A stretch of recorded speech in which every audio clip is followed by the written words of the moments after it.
They say betrayal feels like a knife to the back, but in corporate life, it's quieter, sharper, and it cuts deeper because it comes wrapped in a smile. That's exactly how it felt the day Rachel stole my project. The boardroom was glowing with morning light, the kind that made everything look clean and honest, except for what was happening inside. I sat there, watching her glide across the room in her pale blue suit, presenting my proposal like it had been born from her brilliance, my charts, my projections, my months of work, twisted into her moment of glory. The executives leaned in, nodding, scribbling notes. Our CFO even said, "Rachel, this is exactly the kind of forward-thinking initiative we need." And then came that smile, that perfect, confident curve of her lips when she turned to glance at me. A smile that said, "I win." I remember how my pen froze midair. My pulse was loud in my ears, but my face stayed calm. I didn't speak. I didn't correct anyone. I didn't claim what was mine. Because in that moment, something strange happened. The anger didn't burn hot. It burned cold. I knew then that if I spoke up, they'd see me as emotional, jealous, ungrateful. I'd seen it happen before. Quiet analysts like me always labeled as difficult when we tried to fight for credit. But silence gave me something better. It gave me control. So I smiled back, and I clapped with everyone else. When the meeting ended, Rachel strutted out, bathing in congratulations. She didn't even look at me again. Why would she? In her mind, I was no threat, just another invisible cog in the finance machine. But what she didn't know was that she'd just signed her own downfall. Because in my line of work, corporate finance, numbers never lie. And Rachel had left a trail of them. After everyone left the room, I stayed behind, running my fingers along the polished conference table. My laptop screen still showed the file path, my file path, from where she'd copied the data 2 nights earlier. I'd seen it in the system logs, right before she renamed the document. I'd even taken a screenshot. Most people don't realize that every spreadsheet carries fingerprints, hidden metadata, timestamps, user histories. She thought she'd outsmarted me, but she'd only made herself traceable. I shut my laptop and took a deep breath. The plan wasn't clear yet, but I knew I wouldn't rush it. I wouldn't confront her in the hallway. I wouldn't send angry emails. No. Rachel had just made herself the star of a show she couldn't handle, and I would be the quiet director behind the scenes. The irony was almost poetic. The same project she stole would become the rope she used to hang herself. I just needed to give her time to pull it tighter. Over the next few days, I watched her bask in the glow of false praise. She began arriving later to meetings, taking longer lunches, bragging about her strategic insight. The managers loved her. The CFO gave her new authority, more access, more data, more opportunities to make mistakes. I didn't stop her. Every move she made, every file she touched, I documented. The numbers spoke to me like whispers. Small inconsistencies, duplicate entries, missing approvals. Tiny fractures beneath a perfect surface. And when the company quietly announced its annual financial audit was approaching, an audit that would dive deep into every department's spending and reporting, I realized something that almost made me smile. Rachel's grave wasn't something I'd have to dig. She was already doing it herself. All I had to do was hand her the shovel. By the next quarter, Rachel had become the office's shining star. Her name echoed in every meeting, printed on every presentation, and whispered in the hallways like she was untouchable. People loved her energy. The way she could make numbers sound exciting, even when she barely understood what they meant. She had the kind of charisma that made managers forgive mistakes and overlook questions. And in a place like ours, a multinational finance firm obsessed with image and efficiency, charisma was often worth more than competence. I watched her rise like smoke, bright, fast, and impossible to grasp. Every compliment, every round of applause, inflated her confidence until it became arrogance. She started delegating everything, especially to me. "You're just better with the details," she'd say, tossing a stack of files onto my desk with a sugary smile. She wasn't wrong. I was better, I just wasn't loud about it. But what Rachel didn't realize was that I'd already begun collecting her trail. It wasn't about revenge yet, not exactly. It was about truth, about documentation. I'd learned early in my career that the only real armor in corporate life was evidence, so I kept everything: emails, audit logs, approvals with her digital signature, even her voice memos, the ones where she'd ramble about adjusting numbers to make reports look cleaner for senior management. Most people in our department treated audits like background noise, something to dread once a year and then forget. But to me, they were sacred. Audits revealed patterns, and patterns told stories. And Rachel's story was about to get very interesting. When our company announced an upcoming performance realignment initiative, code for budget cuts, Rachel pushed to lead the project review committee. It gave her access to confidential spending reports and project valuations, which meant she could manipulate numbers to make herself look like a financial genius. And she did. On paper, her projects were immaculate. Clean profits, perfect margins, no waste. It was almost too perfect. Anyone who knew finance knew that spotless records usually meant something had been scrubbed, but the higher-ups didn't care. They wanted results, and Rachel gave them exactly that. She became the CFO's favorite, the kind of favorite who got copied on executive emails, the kind who started talking about future leadership roles. I could have warned them. I could have exposed her discrepancies early, but I didn't. Because if you intervene too soon, people think you're jealous. No. The truth needed to come out naturally, from the one thing no one could argue with: the audit. The firm's annual audit was less than 6 weeks away. It was routine, or at least that's what most people thought. But this year something had changed. A new external firm had been hired, one that specialized in tracing digital discrepancies and financial manipulation. When I read that in the memo, I knew fate had taken my side. The funny thing about justice in corporate life is that it rarely arrives when you expect it. Sometimes it doesn't show up at all. But when it does, it comes quietly, hidden behind reports, spreadsheets, and the cold precision of numbers. Rachel kept bragging in the cafeteria about her perfect reports, sipping her expensive coffee like she was already a director. She had no idea that the same perfection she flaunted was going to be her undoing. She didn't know that I'd been quietly feeding her system access, letting her take shortcuts, approve her own reports, even overwrite review histories, all while backup logs recorded every keystroke. The moment she renamed my original project file months ago, she crossed a line. And now, she was walking deeper into a maze with no exits. By the time she realized what she'd done, the audit would already be in motion, and I would be waiting, not as her colleague, but as the quiet witness to everything she built, and everything she was about to lose. The weeks that followed felt like watching a slow-motion crash, silent, inevitable, and strangely satisfying. Rachel's confidence had become a mask she wore everywhere. She strutted through the office, waving her phone, juggling conversations about quarterly goals and strategic projections, as if she were already part of the executive team.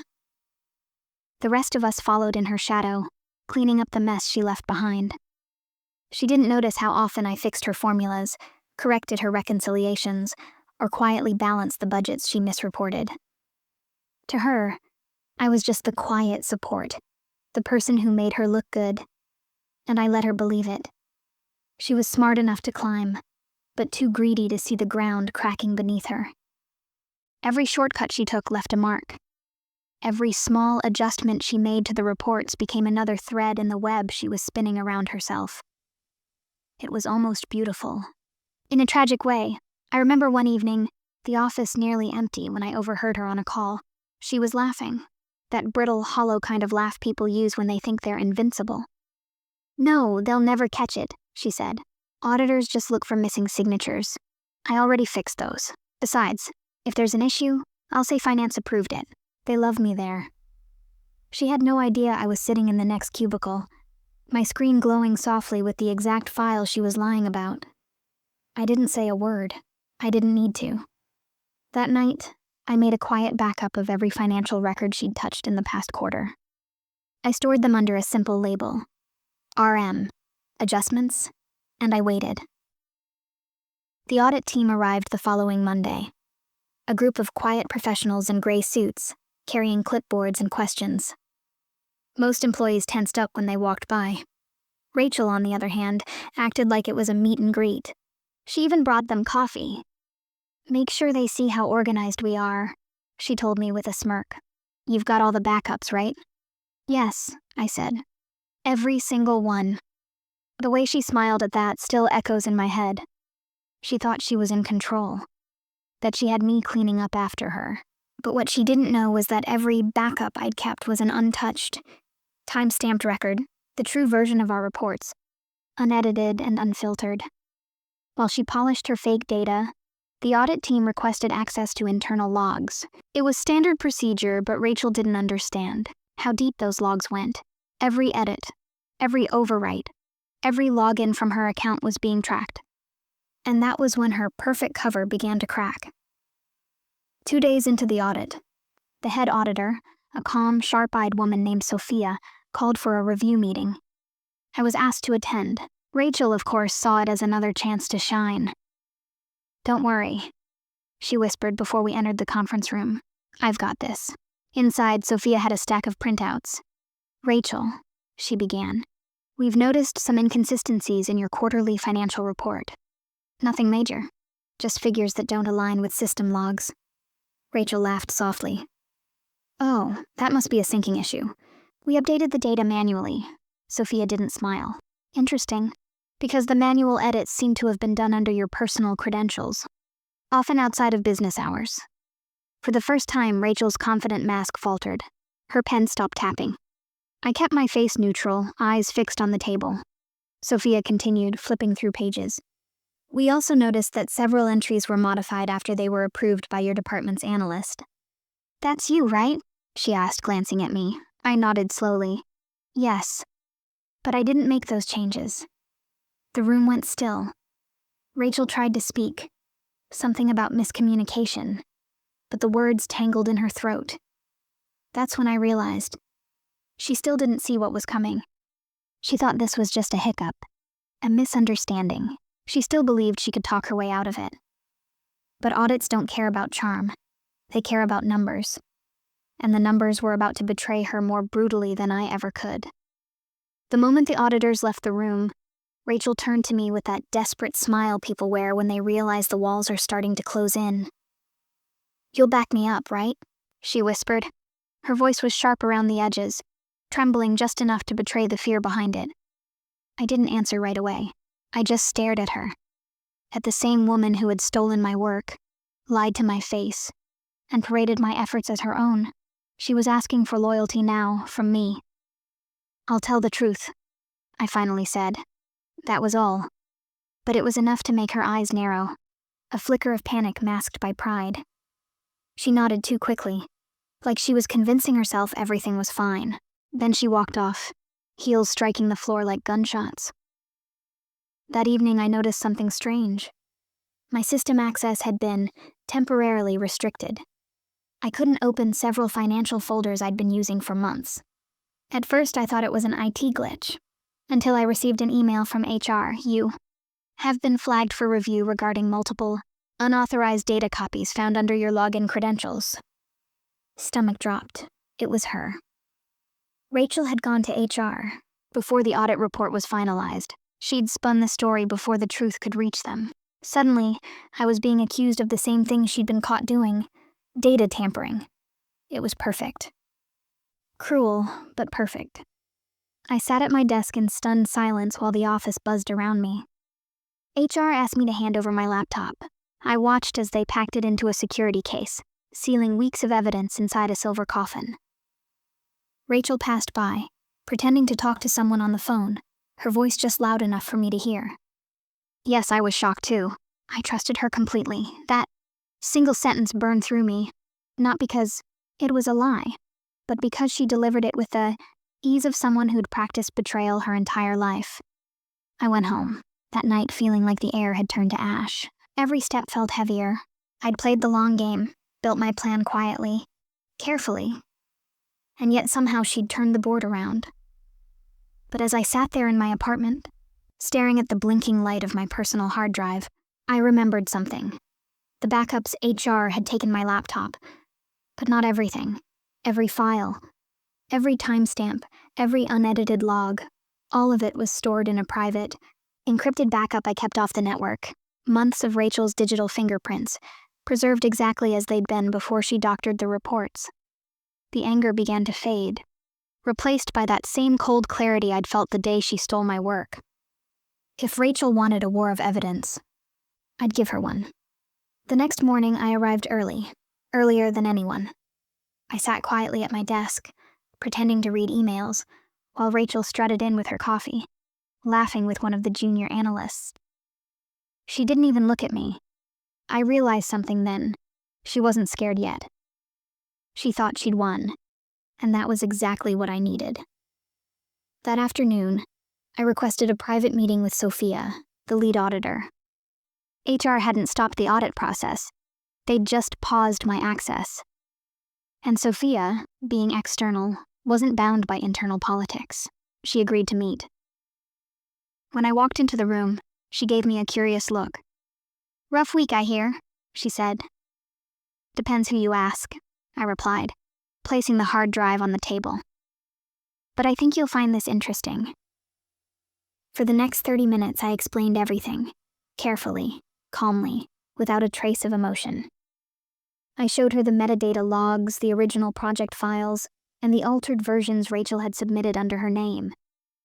I even played the time-stamped recordings of her voice memos, the ones where she'd bragged about fixing the data. Sophia didn't interrupt. She didn't nod or react. She just took notes. When I finished, she looked up and said softly, "You realize this changes everything." "I'm counting on it," I said. She took the drive and thanked me. No promises, no reassurances, just quiet professionalism. But as I walked out, I felt a shift in the air. The kind of shift that comes right before a storm breaks. By the next morning, the whispers had started. The auditors had requested a special review of the finance department.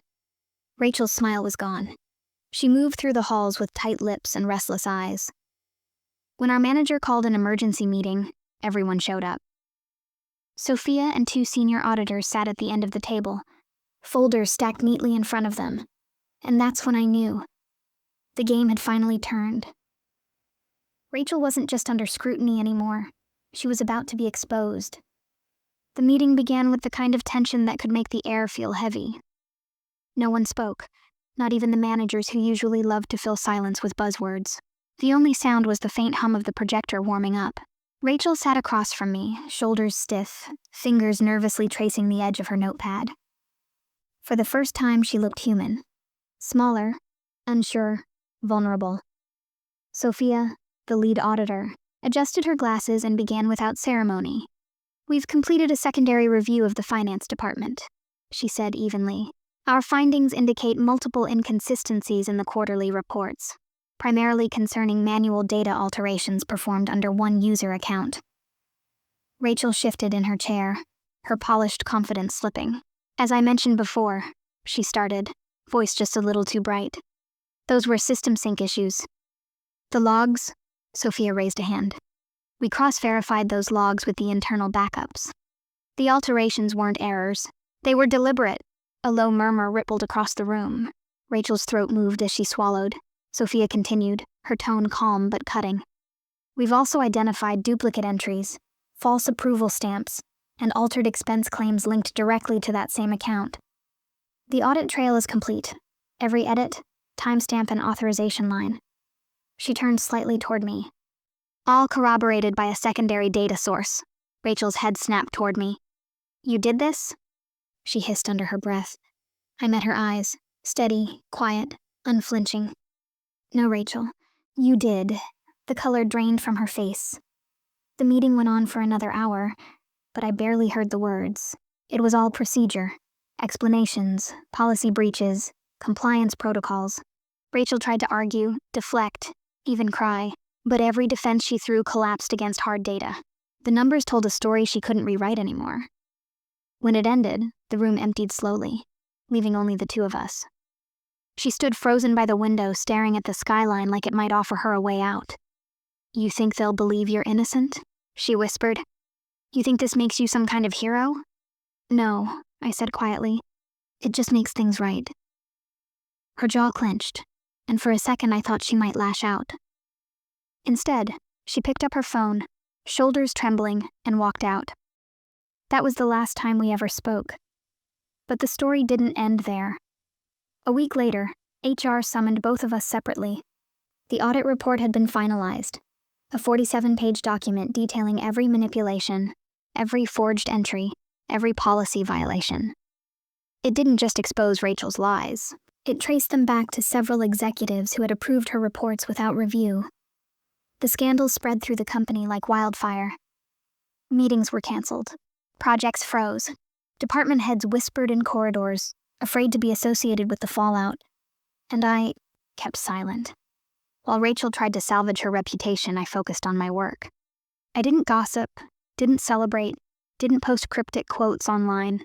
I let the system do what it was designed to do, correct itself. But justice in the corporate world is never clean. It's political, strategic, and painfully slow. 3 weeks later, an email went out company-wide, effective immediately. Rachel Monroe has resigned for personal reasons. That was the sanitized version. The real one was that she'd been escorted out after a final compliance interview. She left behind a desk filled with half-empty perfume bottles, designer notebooks, and the remnants of a career built on borrowed brilliance. Still, the part that satisfied me most wasn't her downfall. It was what came after. The CFO, the same man who once praised her for initiative, quietly called me into his office. He didn't apologize. People like him rarely do, but he did look me in the eye and say, "Your attention to detail saved this company a lot of embarrassment. We owe you one." I nodded, pretending it didn't matter. But inside, something uncoiled. A calm, quiet satisfaction that had been building for months. In the end, I didn't destroy Rachel. She destroyed herself. All I did was make sure the truth was impossible to bury. And as the audit files were archived, and her name erased from future reports, I realized something. Silence isn't weakness. It's precision. Sometimes the best revenge isn't loud or violent. Sometimes it's a perfectly written report that ends with one undeniable sentence. Findings confirmed. The day of the board presentation felt like the final act of a long, silent play. The air was thick with anxiety, the kind that hangs just before a thunderstorm breaks. Every senior executive was in attendance, including the CFO and the external auditors. The blinds were half drawn, light spilling across the table in pale stripes. Like bars. Rachel wasn't there. But her shadow was. Her name appeared on every slide the auditors presented, next to the falsified numbers, the doctored files, the approval timestamps that didn't match. It was all laid bare. Sophia, the lead auditor, presented her findings in her usual calm surgical tone. Our review concludes that the inconsistencies originated from deliberate data manipulation within the Finance Operations Division. The user responsible falsified project returns and expense allocations, creating the appearance of higher profitability. The CFO's face tightened. Around the table, people shifted uncomfortably. Sophia clicked to the next slide, and there it was. Rachel's login activity. Dozens of midnight edits, dozens of forged entries, no emotion, no commentary, just evidence. Then came the final blow, an overlooked detail I had pointed out quietly during my private meeting with Sophia. Rachel hadn't just manipulated reports to inflate her numbers. She'd also reallocated budget lines to cover unauthorized personal expenses, travel reimbursements, client gifts, entertainment allowances, nearly $60,000 worth. Gasps filled the room. Someone muttered, "Unbelievable." Sophia closed her laptop. "The full report has been forwarded to compliance and legal. We recommend immediate action." The CFO's silence said everything. He dismissed the auditors, then turned to the rest of us. "We will not be disclosing this incident publicly. The matter is closed." But it wasn't, because when you bury the truth, it always has a way of digging itself back up. 2 days later, a leaked excerpt from the audit appeared in an industry newsletter. No names, just enough details for insiders to recognize the company. Anonymous sources had confirmed the internal fraud. The stock price dipped, Senior management panicked, and once again, the CFO called me in. This time not to thank me, but to ask quietly, "Did you speak to anyone?" I looked him straight in the eye. "No, sir. I just do my job, and that was the truth. I hadn't leaked a word. But I knew someone else had. Maybe someone from the audit firm, maybe someone tired of the cover-ups. It didn't matter. The damage was done." Within a week, the CFO announced his early retirement. HR launched another internal restructuring. And for the first time since Rachel's rise, the department finally felt still. She was gone. The people who protected her were gone, and I was still there. No promotions, no praise. Just quiet stability. The kind that comes after a storm leaves everything in ruins. But as I sat alone one evening, staring out the glass wall of the office as the city lights blinked below, I realized the truth of it all. Revenge doesn't always roar. Sometimes it whispers, through numbers, through silence, through the slow and inevitable collapse of every lie. And as the company rebuilt itself from the wreckage Rachel left behind, I couldn't help but smile. The audit was over, but her grave was permanent. When the dust settled, the city's skyline looked different to me, not because it had changed, but because I had. The building that once held my humiliation now stood as a symbol of my quiet triumph. Inside those glass walls, they whispered my name with caution, not pity. Lucas was gone. Resigned amid allegations, the press release said. Elena vanished from public sight after the lawsuit she tried to bury resurfaced with full force. The company's board scrambled to rebuild, but the cracks ran too deep. I'd taken the weapon they forged against me and turned it into the evidence that ended them. And yet, as I watched the empire crumble, I didn't feel euphoria. Only peace. The kind that comes after a storm that nearly breaks you. I found myself smiling again, not because I won, but because I'd learned how to survive the kind of game that was never meant for people like me. One afternoon, as I packed up my new corner office, I noticed a note slipped under the door, unsigned, but unmistakably from someone who knew the full story. It read, "They never saw you coming." I smiled. They never did. I locked the office, walked out into the evening air, and let the city lights swallow the last remnants of my rage. Some stories end with a scream. Mine ended in silence. A silence earned through patience, pain, and precision.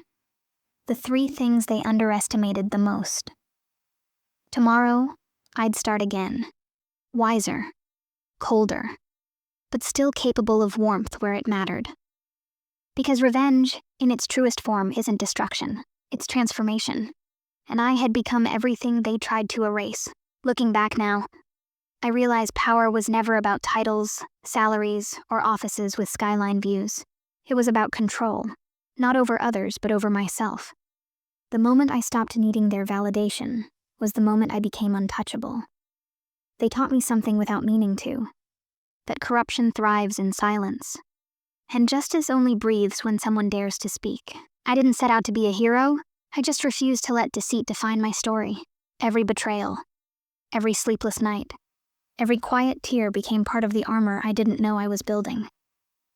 The empire they built on arrogance is gone now.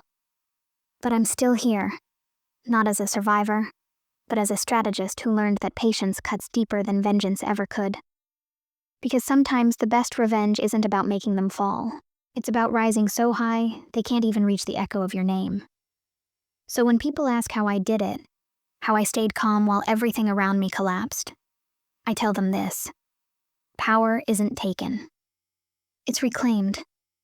And as the city glows beneath my new office window, I whisper a quiet truth only I know. The truth that started it all. This is Revenge Untold, where silence speaks, justice waits, and power always finds its way home.